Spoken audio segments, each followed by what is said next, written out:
الحمدللہ وحدہ علی ومجدہ واسأل عونہ وتوسلا وصلی علی خیر الانام محمد وسلم وآل والصحاب ومن تلا اما بعد اعوذ باللہ من الشیطان الرجیم بسم اللہ الرحمن الرحیم۔ تمام دیکھنے والوں کو السلام علیکم ورحمۃ اللہ وبرکاتہ۔ میں ہوں قاری محمد اویس اور آپ دیکھ رہے ہیں میرا یوٹیوب چینل۔ امید ہے کہ تمام ناظرین اکرام و طلباء اکرام خیر و عافیت کے ساتھ ہوں گے۔ تہ دل سے ان تمام احباب کا میں شکریہ ادا کرتا ہوں جنہوں نے میرے چینل کو سبسکرائب کیا اور میرے ساتھ میرے مشن میں شامل ہوئے۔ دعا کریں کہ اللہ کریم مجھے اپنی منزل میں کامیابی و کامرانی عطا فرمائے۔ درست تلفظ، ادائیگی تجوید کے ساتھ، عربی لب و لہجہ میں قراءات قرآنیہ کی شناسائی کے ساتھ قرآن پاک سیکھنے اور سکھانے کی توفیق عطا فرمائے اور اس عظیم کتاب کی بروز قیامت ہمیں شفاعت کاملہ نصیب فرمائے۔ قراءات سبع و عشرہ کورس کا آج ہمارا لیسن نمبر 56 ہے۔ آج کے سبق میں ہم سیکھیں گے قراءت سیدنا امام نافع مدنی رحمۃ اللہ تعالی علیہ بروایت سیدنا امام اسحاق قالون رحمۃ اللہ تعالی علیہ۔ سورۃ الفاتحہ میں جو کلمات کا اختلاف ہے، نمبر 1 وہ، اور نمبر 2 سورۃ البقرہ کے اندر پہلے 4 رکوع کے اندر جو کلمات کا اختلاف ہے وہ ہم بالتفصیل کیا کریں گے آج کے سبق میں سیکھیں گے۔ لازمی طور پر سبق کو شروع سے آخر تک سماعت فرمائیں تاکہ کسی بھی قسم کا کوئی سوال آپ کے ذہن میں نہ رہے۔ سبق شروع کرنے سے پہلے اگر آپ میرے چینل پر نیو ہیں تو جلدی سے میرے چینل کو سبسکرائب کر دیں، ساتھ میں دی گئی گھنٹی کے نشان کو بھی دبا دیجئے تاکہ میری ہر نئی ویڈیو کا نوٹیفیکیشن بآسانی آپ تک پہنچ سکے۔ تو آئیے سبق کا آغاز کرتے ہیں۔ محترم واجب القدر ناظرین اکرام اور طلباء اکرام سے تو میری یہ امید ہے کہ وہ ضرور اسباق لکھتے ہوں گے، کیونکہ ان کے اندر اشتیاق ہے قراءات کے سیکھنے کا، قراءات کی معرفت حاصل کرنے کا، اور جس کو شوق ہوتا ہے وہ بڑے اہتمام کے ساتھ جو کیا کرتا ہے، اسباق لکھتا ہے، پھر اس کو ذہن نشین بھی کرتا ہے۔ تو جنہوں نے ابھی تک نہیں لکھے ہیں ان سے میری گزارش ہے کہ 55 لیکسن جو ہے وہ ریکارڈ ہو چکے ہوئے ہیں، کمپلیٹ ہو گئے ہیں، تو شروع سے آخر تک جو ہے وہ ہر سبق کو نہایت توجہ کے ساتھ سنیں، پھر لکھیں اور پھر اس کے بعد اس کو کیا کریں، ذہن نشین کریں، کیونکہ یہی ہمارے اسلاف کا کیا رہا ہے، طریقہ کار رہا ہے۔ وہ سب سے پہلے اسباق لکھتے تھے، پھر اس کے بعد اس کو اپنے ذہن میں خوب بٹھاتے تھے، پھر اس کے بعد وہ بھولتے نہیں تھے، کیونکہ جو لکھا ہوا ہوتا ہے وہ آدمی کبھی بھولتا نہیں ہے، وہ ذہن نشین ہو جاتا ہے۔ اب ہم نے قراءات شروع کر دی ہیں اور جو بیچ میں اختلاف والے کلمات ہوں گے ان کو آپ نے کیا کرنا ہے، بس لکھ لینا ہے اور ان کو یاد کر لینا ہے۔ باقی جو ہے وہ سیم قراءت امام حفص جس طرح ہم پڑھ رہے ہیں، جس طرح رائج ہے پوری اس وقت زیادہ تر جو ہے وہ ممالک کے اندر قراءت امام حفص ہی پڑھی جا رہی ہے، تو اس کے ساتھ ساتھ اگر ہم ان کلمات کے اختلاف کو بھی ہم یاد کر لیں گے تو پھر ہمارے لیے نہایت آسان ہو جائے گا دوسری قراءتوں کو بھی سیکھنے کا اور پڑھنے کا۔ تو ان کلمات کو آپ نے کیا کرنا ہے، سب سے پہلے لکھنے کا انتظام کرنا ہے، کاپی لیں، قلم لیں، اور پھر ساتھ میں جس طرح میں بتا رہا ہوں ویسے ویسے آپ نے ان کلمات کو کیا کر لینا ہے، لکھ لینا ہے، پھر اس کے بعد آپ نے کیا کرنا ہے، اس کو پڑھنا ہے، اور پڑھنے کے ساتھ جب آپ مشق رکھیں گے تو انشاءاللہ عزیز یہ قراءت بھی آپ سیکھ جائیں گے۔ تو سبق شروع کرتے ہیں سورۃ الفاتحہ سے۔ سورۃ الفاتحہ جو ہے یہ مکمل جس طرح ہم قراءت امام حفص میں پڑھتے ہیں مکمل صورت وہ ویسے ہی ہے، لیکن 2 کلمات کا اس میں کیا ہے، اختلاف ہے، ٹھیک ہے۔ سب سے پہلے جو ہم مالک یوم الدین پڑھتے ہیں اس کو ہم مالک یوم الدین کیا کریں گے، پڑھیں گے۔ دوسرا جو ہے وہ علیہم غیر المغضوب ہے، تو یہاں پہ ہم علیہم غیر المغضوب، علیہم کا کیا کریں گے، صلہ کریں گے۔ صلہ کا قاعدہ جو ہے وہ میں نے پچھلے بھی لیسن میں آپ کو بتایا تھا، تو ابھی پھر نوٹ کر لیں کہ صلہ کا قاعدہ یہ ہے کہ وقف کی حالت میں میم ساکن کا سکون ہی پڑھا جائے گا۔ اگر آپ علیہم پر وقف کرتے ہیں تو پھر علیہم نہیں پڑھیں گے، علیہم ہی پڑھیں گے۔ علیہم اس صورت میں پڑھیں گے جب آپ آگے متحرک کلمے کے ساتھ کیا کریں گے، ملا کر پڑھیں گے، تو اس وقت کیا ہوگا، صلہ ہوگا۔ جب ملا کر پڑھیں گے تو پھر اس وقت کیا کریں گے، آپ صلہ کریں گے۔ اور صلہ کا جو ہے وہ میں نے پیچھے لیسن کے اندر بتایا تھا کہ حرکت کو بڑھا کر پڑھنے کا نام کیا ہوتا ہے، صلہ ہوتا ہے۔ اور یہ بھی قاعدہ یاد رکھیں، آپ کو اختیار ہے، ٹھیک ہے۔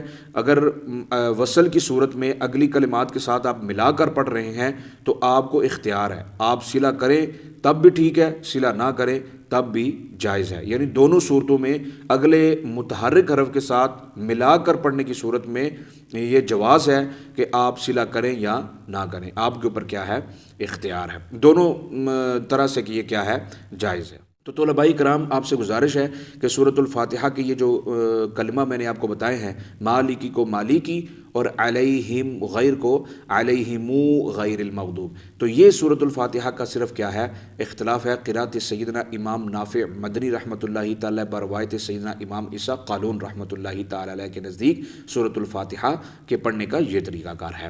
اب دوسرے نمبر پہ آ جاتی ہے سورۃ البقرہ. تو سورۃ البقرہ کے ہم پہلے 4 رکوع کے اندر جو کلمات کا اختلاف ہے وہ ہم کیا کریں گے سیکھیں گے. سب سے پہلا جو کلمہ آتا ہے وہ مد منفصل کے حوالے سے ہے والذین یؤمنون بما انزل الیک. تو بما انزل میں پیچھے میں نے قواعد جو ہے وہ میں نے خصوصی طور پر ایک لیسن جو ہے وہ ریکارڈ بھی کیا ہوا ہے, پیچھے آپ جو ہے وہ بالترتیب جا کے سن سکتے ہیں, وہاں سے آپ کیا کر سکتے ہیں ان قواعد کو نوٹ کر سکتے ہیں. تو بما انزل کے اوپر مد منفصل ہے ما کے اوپر, تو مد منفصل کا یہ قاعدہ ہے کہ اس میں قصر 1 الفی یا مد 2 الفی, لیکن اس میں قصر کیا ہے اولا ہے. ٹھیک ہے, 1 الفی یا 2 الفی, آپ نے زیادہ اس کو لمبا نہیں کرنا. پڑھنا ہے تو والذین یؤمنون بما انزل الیک, 1 الفی لمبا کرنا ہے یا 2 الفی لمبا کرنا ہے. آگے آ جاتا ہے اولئک میں مد متصل کا قاعدہ کیا ہے, پیچھے میں نے قاعدے سارے جو ہیں وہ ذکر کر دیے ہوئے ہیں. تو اس میں پھر جو ہے وہ سمجھ لیجئے کہ مد متصل میں جہاں بھی مد متصل آئے گی پورے قرآن پاک میں قرات سیدنا امام عیسیٰ قالون رحمۃ اللہ تعالی علیہ میں, تو وہاں پہ آپ نے کیا کرنا ہے 2 الف کی مقدار کیا کرنا ہے صرف لمبا کرنا ہے. ٹھیک ہے, مد متصل میں ہر جگہ 2 الفی ہی کیا کرنا ہے آپ نے پڑھنا ہے. بما مد منفصل میں کیا کرنا ہے قصر اولا ہے 1 الفی یا 2 الفی. ٹھیک ہے, قصر ہی کرنا ہے. اور مد متصل میں 2 الف کی مقدار لمبا کر کے آپ نے کیا کرنا ہے پڑھنا ہے. ٹھیک ہے, جہاں بھی. آگے آ جاتا ہے تیسرے نمبر پہ, پہلے رکوع کے اندر تیسرے نمبر پہ آ جاتا ہے اانذرتہم. جیسے کہ قرات امام حفص میں ہم کیا کرتے ہیں اانذرتہم اانذرتہم یہ پڑھتے ہیں. ٹھیک ہے, تحقیق کے ساتھ, پہلا تحقیق اور دوسرا تسہیل کے ساتھ ہم نے کیا کرنا ہے پڑھنا ہے. یہاں پہ امام عیسیٰ قالون رحمۃ اللہ تعالیٰ کی قراءت کے اندر جیسے کہ پیچھے قاعدہ میں نے ذکر کیا کہ 2 حمزہ جو ہیں وہ مفتوح ہو, پہلا مفتوح ہو دوسرا مکسور ہو, پہلا مفتوح ہو دوسرا مضموم ہو, تو تینوں صورتوں کے اندر جو ہے وہ کیا کرنا ہے اپنے دونوں حمزوں کے درمیان الف لے کر آنا ہے اور پھر دوسرے کی کیا کر دینی ہے آپ نے تسہیل کر دینی ہے. اور کیسے پڑھنا ہے اانذرتہم ام لم تنذرہم لا یؤمنون اانذرتہم ام لم تنذرہم لا یؤمنون. اور یہ جو قرات سیدنا امام عیسیٰ قالون رحمۃ اللہ تعالی زیادہ تر سودان کے اندر جو ہے وہ قراء کرام کیا کرتے ہیں پڑھتے ہیں. تو ان کلمے ہیں پہلے رکوع کے اندر سورۃ البقرہ میں. نمبر 1 بما انزل مد منفصل کا قاعدہ, اولئک مد متصل کا قاعدہ, اور نمبر 3 انذرتہم میں تسہیل کا قاعدہ. یہ کیا کرنا ہے نوٹ کرنا ہے. اور قرات امام سیدنا نافع مدنی رحمۃ اللہ تعالی بروایت سیدنا امام عیسیٰ قالون رحمۃ اللہ تعالی علیہ میں پہلے رکوع کے اندر صرف انہی کلمات کا کیا کرنا ہے آپ نے اختلاف کرنا ہے, اور ان کو کیسے پڑھنا ہے وہ میں نے آپ کو بتا دیا. دوسرے رکوع کے اندر وما یخدعون کو آپ نے پڑھنا ہے وما یخادعون. ٹھیک ہے, وما یخادعون وما یخادعون آپ نے اس طرح پڑھنا ہے. وما یخدعون کو وما یخادعون پڑھنا ہے.